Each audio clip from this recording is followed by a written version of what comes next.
Hello, folks. It's Peita Diamantidis here, and you're listening to the 360 Entrepreneur Podcast with Jana Lunga.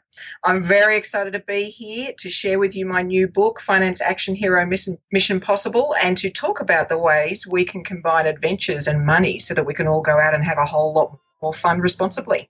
This is episode 175, and today we're gonna get some money tips to go after your big adventure. Here we go. Welcome to the 360 Entrepreneur Podcast, the show for entrepreneurs and small business owners who dream big and want to do bigger. Join some of the world's top entrepreneurs, internet marketers, and best-selling authors as they share their inspiring stories, their struggles, and give actionable tips that will help you build, grow, and promote your online business. Here's your host, Yanni Lunga.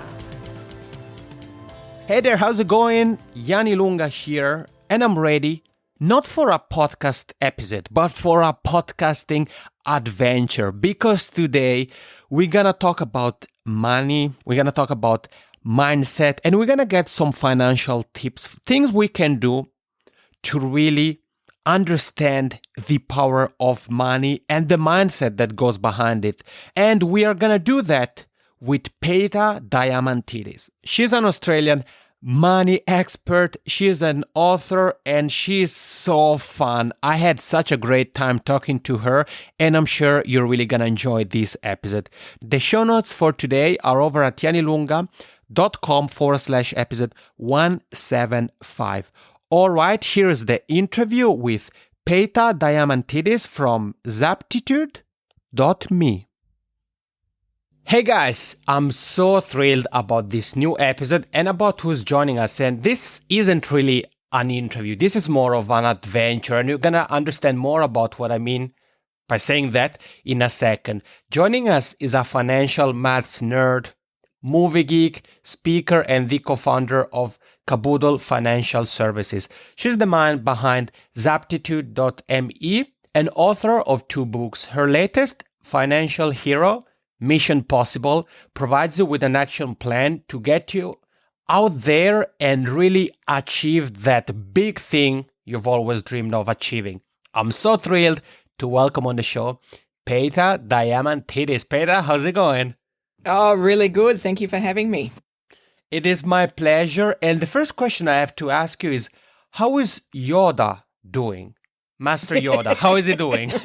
Master Yoda is fantastic. I can't begin to describe how excited I am about the next Star Wars. The countdown is already beginning. I'm very excited. Yeah, I bet. And if you're joining Peita and I and you're wondering, wait, what, Master Yoda?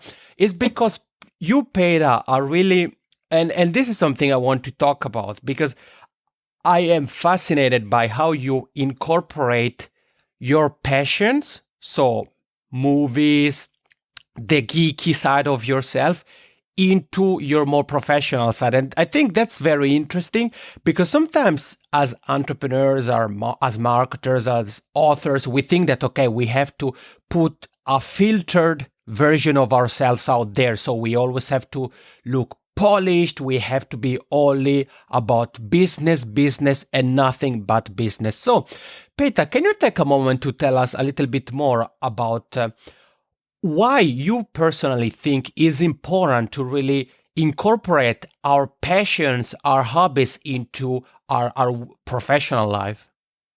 Yes, I think this has taken me some time to evolve to this point. I started my finance career in investment banking, and we all know that as a rule, those people don't share anything of themselves. In fact, there's some suspicion they're actually robots.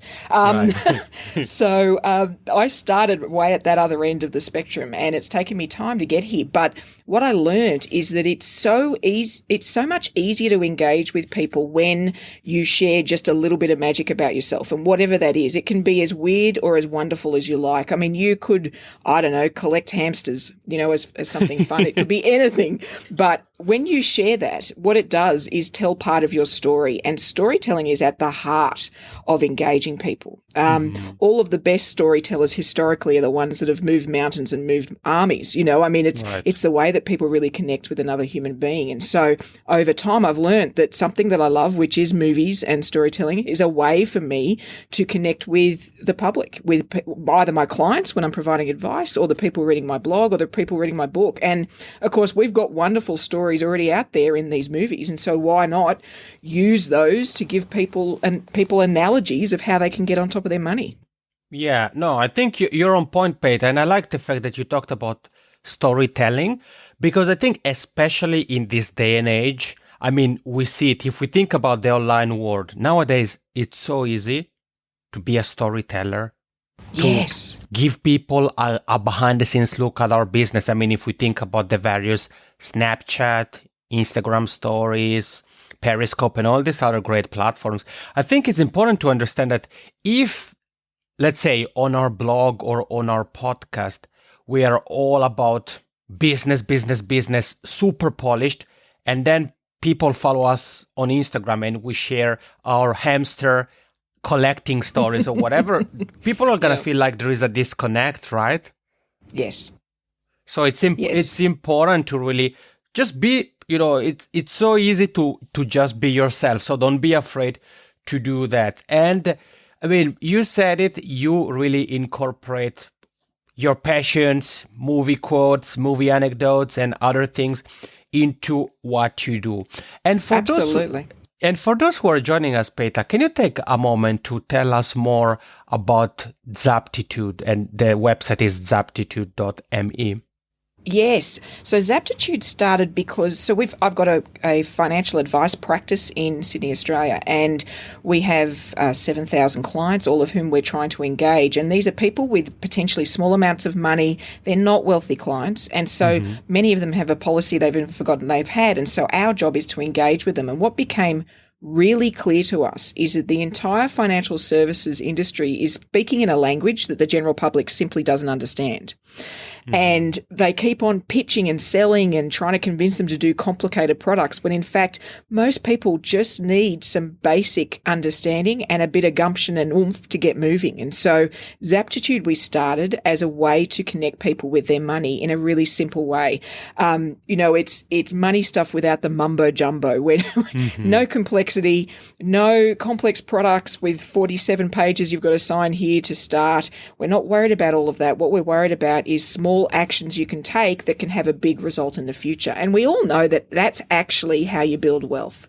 It's regular and consistent action. It's not one-off big wins, which unfortunately is what a lot of the financial services market pitches, is something that can get you a big return fast. Right. And we all know that's actually not how it works. The people that I know, I've got some good friends that are independently wealthy. They actually don't need to work another day in their life should they choose to. And they did that through continual decisions over their life together that have got them where they are now. It was hard work over time. Mm-hmm. Yeah, no, I think that you're so on point, Peita, with what you just shared with us. And not only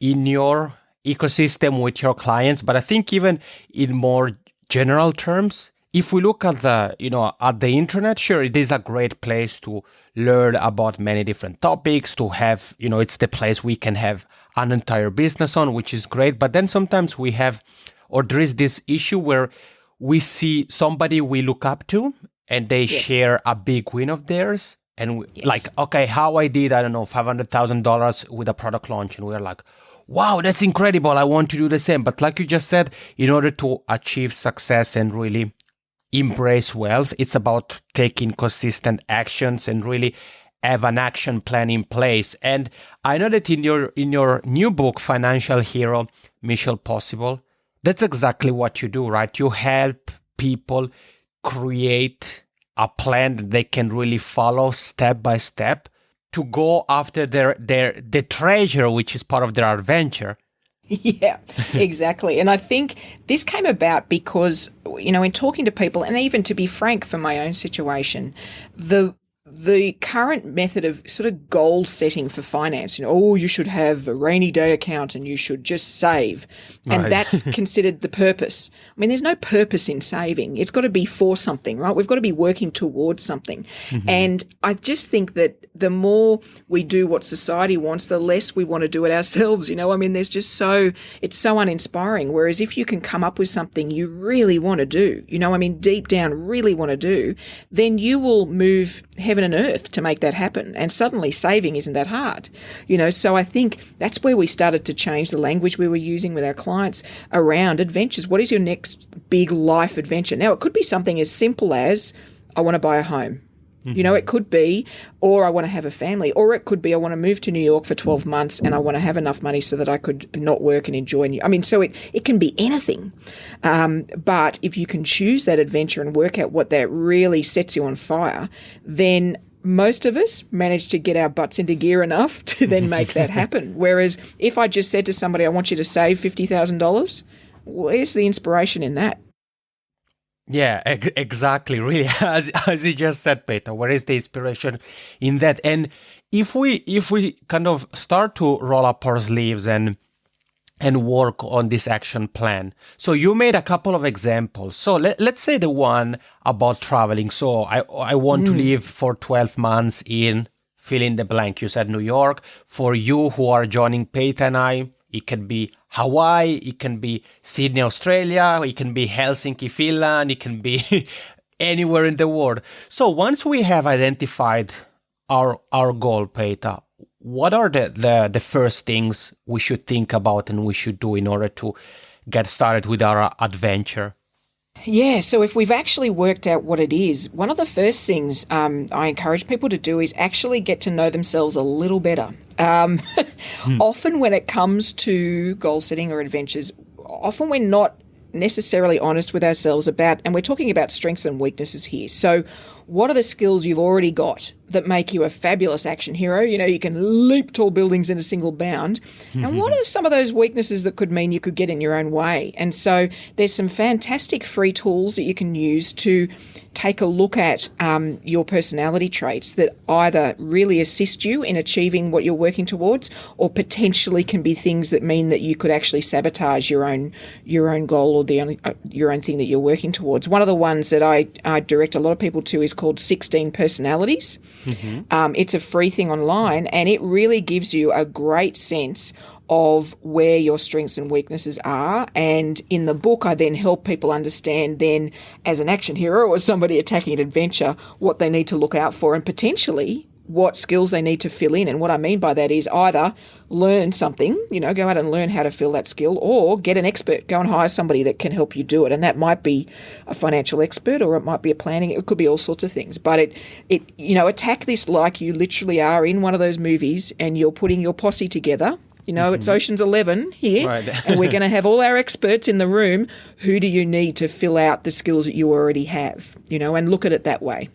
And those online tools, almost all of them are free. And so why not use them? The fabulous thing about 16 Personalities is you can even compare yourself against other countries. So you can look at what the average personality type is in, say, Helsinki versus Sydney, or, all these different locations. Okay. And where, it's really interesting. They've collected millions of responses. And so they really are one of the few that have a global view of the way personality impacts outcomes.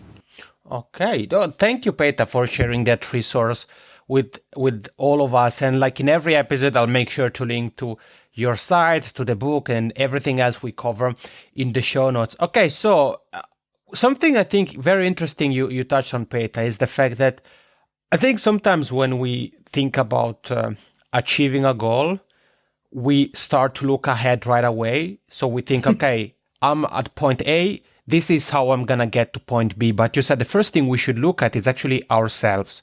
Yeah. So at a deeper level, so what am I kind of missing? What is lacking in my baggage of skills, of knowledge, of personality traits that will, if I had this particular skill or something, it would allow me to get to my goal or to get there faster. So really, really take a moment to check out the 16 Personality tool that Peita mentioned, and really make sure to start to look at yourself, regardless of whether you are about to go on an adventure or even simply you're here with Peita and I. Really take a few minutes to kind of do the test and look at yourself. And Peita, in the book, there is something very interesting you talk about that I highlighted, that I was like, yeah, I have to make sure to ask her about, because you talk about the concept of how to manage money rather than having money managing us. So Can you take a moment also, I mean, based on your expertise, all the adventures you've been on, can you take a moment to tell us more about kind of what goes into this mindset that can help us unlock this thing that sometimes can be a hurdle for some people? It is. In fact, money is one of the biggest anxiety causes of all of them, even more so potentially than relationships. So, and there's many studies that say that. And you know, anxiety can be crippling when it comes to money. People will simply avoid doing anything, even though they know they need to. And the switch that I encourage people to flick in their head is instead of thinking about money almost like it's a living, breathing thing, you know, people sort of almost treat it like that. To me, it is simply a way to keep score. That's all money is. It's a scorekeeping mechanism. So whatever your sport of choice is, so whatever you love to watch, whatever basketball, any game that you love, then if you think about that thing ticking over on the scoreboard, that's all money is. All we're trying to count is a level of wealth. That's what money does. So the minute you can sort of separate it from who you are as a human being or your own success and just see it as a simple way of keeping score, then what money becomes is something that, and like I talk about treasure, I'm going to measure my treasure before I start on my adventure, and then I'm going to have a figure that perhaps I'm going to work towards so I can achieve my adventure. And that's all. It's keeping score. The rest is all about action. And wealth really is a result of taking action rather than focusing on the money itself. That's merely the outcome. Interesting. Thank you for sharing that with us. I think, as I was saying in my question, I think it's really something, what you just share with us, I'm sure it's something that is going to help some listeners here kind of unlock this situation, or kind of go over this thing that sometimes, as we said, can be an obstacle for some people. And also in the book, Peita, you talk about creating an adventure fund. So early on, you said that, one of the advice that is often given in the financial world is, make sure to have an account for rainy days and so forth. So what is an adventure fund, number one? And number two, what should we think about and do in order to create an adventure fund? And I mean, do we even need it? Yeah, so an adventure fund came out of the fact that a lot of people in personal finance circles talk about something called a rainy day account. So it's a sort of thing where you build up a bit of money just in case. You know, so and what's hysterical about that is that you're putting money away that you hope you never have to spend. Exactly. So once again, not so inspiring. So I wanted to flip that on its head and say, well, what if instead you built up some money that you were putting aside to be able to leap into the next exciting opportunity that came your way. The sort of thing I'm talking about here is, as entrepreneurs, we're all going to come across people that have built some fabulous widget. They've come up with some great idea. They really have locked onto something that's fantastic, and we want to participate in that, potentially even invest, as an example. So you might have a good mate that's built something fabulous, and gee, I'd love to invest some money in that. That's what an adventure fund is there for. If you've already built it up, an adventure fund that doesn't yet have the adventure, then when it comes your way, you've got the 10,000 to invest in your mate's business, or you've got the money to then apply to a fabulous trip that comes your way where you could go keynote speaking across the world. You know, whatever the particular thing that comes your way, you can leap. Whereas most people don't have something like an adventure fund. And so when there's opportunities come by, one of two things happen. They have to turn them away, which is the most common, or they get themselves into some horrible debt at some high interest rate that they never recover from. So this is the proactive way to do more and to be able to say yes more often. I love it. And I think that what you're stressing here, Peita, and correct me if I'm wrong, has to do a lot with the mindset and looking at things with a different set of glasses, right? Absolutely. That's absolutely right. And this has come about because of my own experience. Right. It's about what drives you as a person, and simply piling money up in account for no reason doesn't drive me, whereas something that's sitting there ready to explode into something exciting or fun or a new life phase, well, that sounds exciting to me. That's Yeah. worth spending a little on, I don't know, takeouts for dinner or whatever the thing you choose to do that means you can put money aside. That's more likely to happen, when it has that excitement attached to it. Exactly. And I think what we should do, we are business people and we think about, business goals and these kind of things. But what you just share with us, Pete, I think we should think about the first thing we bought with our own money when we were teenagers, with our first summer job, I don't know, selling ice cream or whatever. And Yep. we saved money and we bought our first bike or I don't know, our first DVD player or whatever. Just think about how exciting it felt, how pumped you were thinking, okay, I'm here selling ice cream so that I save enough money to buy the bicycle. I think it's a bit the similar kind of mindset, right? Absolutely it is. And kids are actually really good at this. Somehow we lose it. We lose this skill in the middle. But kids, once they understand the fact that they can forego something in the short term to get something really exciting in the long term, I mean, they're, climbing under the couch trying to find the loose change. They suddenly work out the connection between the now and not having something in the now and then having something wonderful in the future. So I think it's almost like we need to tap into that energy again that we had when we were kids. Yeah, yeah, exactly. And Pete, I want to ask you something else that has to do, of course, always with the adventure, the topic at hand here.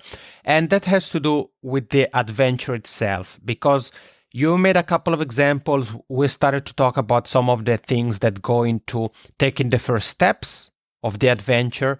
But in the book, there is something you talk about that kind of takes us a couple of steps back, but it's really, really important. And it can be tough sometimes, which is how to choose your own adventure rather than the one that, people expect you or kind of society expects you to go for. So how can we kind of break the rules, stand out from the crowd, and really go after the adventure we want to go after?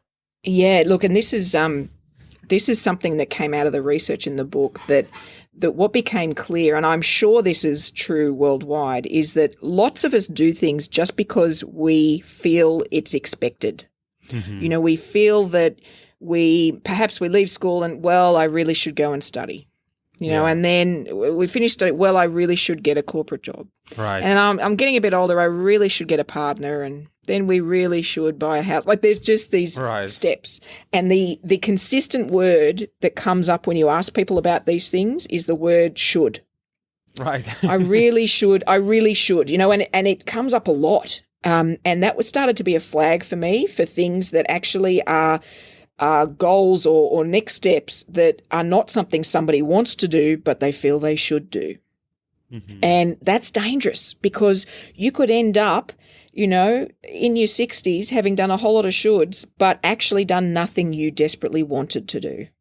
And that's just, to me, would be just such a horrible thought. And so to be able to take all the shoulds out of expectations and to manage to think through, and a really good adventure is something that's in sight, so you can sort of see that it's possible, but it's out of reach. That's the sort of thing we're looking for here. Mm-hmm. And something that really excites you. And exciting you can be all sorts of things. It doesn't need to be the obvious. Travel is one that appeals to a lot of people. But for some people, it could be starting a farm. Maybe mm-hmm. they've worked in corporate land all their life and they've decided, I want to start a farm. What a fabulous adventure. But something that potentially they've always told them, well, that's not what I should be doing. Mm-hmm. So avoiding any time you catch yourself using that word or similar, where it's an obligation, that's a sign that that's the wrong adventure. Yeah. Steer clear, run the opposite direction,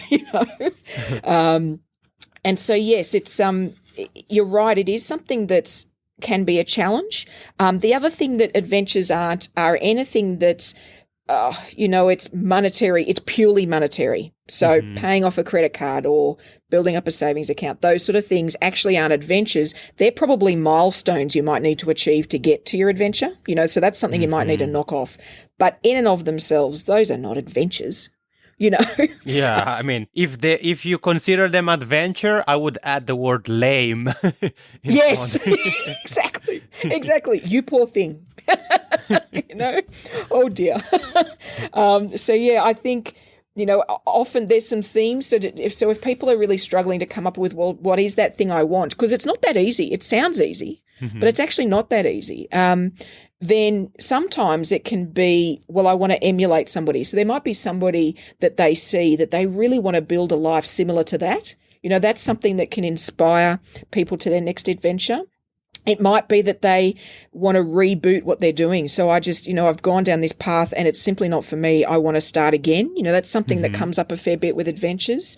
Or it could be something you're fighting against. It could be, the old chestnut for action heroes, which is fighting a villain, So it's, I want to own a whole lot of property debt free, so I can, and I want to get rid of those banks and seeing the bank as the villain. For some people, that's a driving force, So it's about finding whichever thing really captures and it excites you and means that you feel like you would really fight a whole lot of baddies to get there. You'd be karate chopping your way through challenges to get to that end goal. Well, Peita, I think this conversation is really coming full circle, because if you think about it, what you just touched on, so the importance of choosing your own adventure, getting rid of the word should, touches into what we talked about at the beginning when I asked you about the importance of just being oneself 24/7, 365 days a year, online, offline. That's, I really feel that this all ties in together. And speaking of being oneself, I want to mention a couple of your social media pages. You are on Twitter at Peita MD, and that's spelled PEITAMD. And then you are also on Instagram. And I want to ask you, Peita, so on Instagram, I know you have 2 accounts, and there is the one where you have some great quotes. Again, you had, for example, I saw you had one from Pippin of Lord of the Rings. You had one from the legendary Maureen Riggs of Lethal Weapon. So what is the handle for that account? That is Zaptitude Me, all one word. ZAPTITUDEME. Perfect. Thank you. So there is that. And then at PeitaMD, both on Twitter and Instagram, right? Exactly. Perfect. Exactly right. So there are a few ways you can connect with Peita and you can learn more about what she does. You can get more inspiring quotes there on Instagram, and make sure to give her a shout out to let her know that you're listening to her and I here on the 360 Entrepreneur Podcast. And Peita, obviously, our time is limited. I mean, we could be here an entire week talking about the plan for the adventure, but still we would kind of be scratching the surface, and you go really deeper. And as I said early on, you really help people create the plan and get and dive deep into their adventure in your latest book, Financial Hero, Mission Possible. So can you take a moment to tell all of us more about what the book can do for us? I mean, we have already kind of touched on several points, but still. Yes, exactly. So the book really gets you started at the point where perhaps you don't even know what your next adventure is. You might have got your money sort of tied up, so you might sort of feel like you're on top of things, broadly, but you're wondering what you should do next and where you should go. And so it literally steps you through a plan it helps you imagine what your adventure might be. It works you through a plan of how you can get from here to the end goal in sight, and then gives you also some tips on how to execute it so that you can actually start executing your next adventure. Because I think we'd all agree, and entrepreneurs know this deep in their hearts, that having the idea is not enough. It's about getting it done. And so I can teach you all of the financial tricks in the world, but if people don't take action, then nothing happens. So that's why a good part of the book is helping people take action and put in place plans that actually give them small steps, little things that they can just start doing so that they see results, rather than that big mammoth goal that just seems insurmountable. And in the end, we even give them some tips on how to hire experts too. So if you're uncertain, who to bring in and when, I take you through all of those concepts so that you hire the right type of expert with the right style, and certainly don't pay too much for them, so that you can brief them well and only use them when you need to. Okay, great. Thank you, Peita, for sharing that with us. So, Financial Hero, Mission Possible, you're going to find again the link to everything Peita and I covered, including the link to the book in the show notes. And also make sure to head over to Zaptitude.me and sign up for the newsletter so that you can get a couple of the chapters of the book for free. So you can get your appetizer and then you can grab the copy of the book and really dive deeper into all the things Peita and I have talked about and more. And Peita, this has been a fun interview. I want to say thank you for being here with us, first of all. Thank you so much for having me. And I would say that if anybody's big adventure is a visit to Sydney, Australia, then they absolutely need to call out to me on Twitter. And I say this earnestly, if people are coming this way, then please yell out, and I would love to catch up with them and show them, this great city we have here. Well, I mean, no excuse. You heard it. If you're in Sydney or planning to be in Sydney or surroundings, make sure to let Peita know at PeitaMD on Twitter, on Instagram. There is Zaptitude.me, so there is plenty of way to connect with Peita. And Peita, to wrap up this conversation, do you have any final words of wisdom, any final karate chop move you want to teach us, or any final quote from a movie that can be applied and can be inspiring to people? Look, I just say that anything that means people are taking a step forward, no matter what it is, even if it's just going and getting online and researching what your next adventure might be, anytime you take action, that's a good thing, because the only thing that gets stuff done is action. No matter whether it's an adventure for us as individuals or it's changing the world, the only thing that gets a result is taking action. So please do something after the podcast. Just do one small thing that gets you moving on to your next big adventure. And I'd love to hear about whatever your adventure is, so that, by putting it out into the universe like that, then often those adventures come true. Love it. Thank you, Peita, for this final comments and giving some accountability here. So you heard it. If you want to really get your hands dirty, you want to get started and go through this incredible adventure, not only grab a copy of Peita Diamantidis' new book, Financial Hero, Mission Possible, but also, as she said, let her know what your adventure is. And again, you find her in many different places. Peita, thank you so much for this fun interview. I really, really am grateful. It's been great fun. Thank you so much for having me. All right, we are back. Peita, thank you so much. As I said at the beginning, I had such a good time talking to you. Thank you for sharing your story and for bringing your good vibes here on the 360 Entrepreneur Podcast. And you heard it. Mindset is such a powerful thing. And sure, it doesn't really come as a surprise.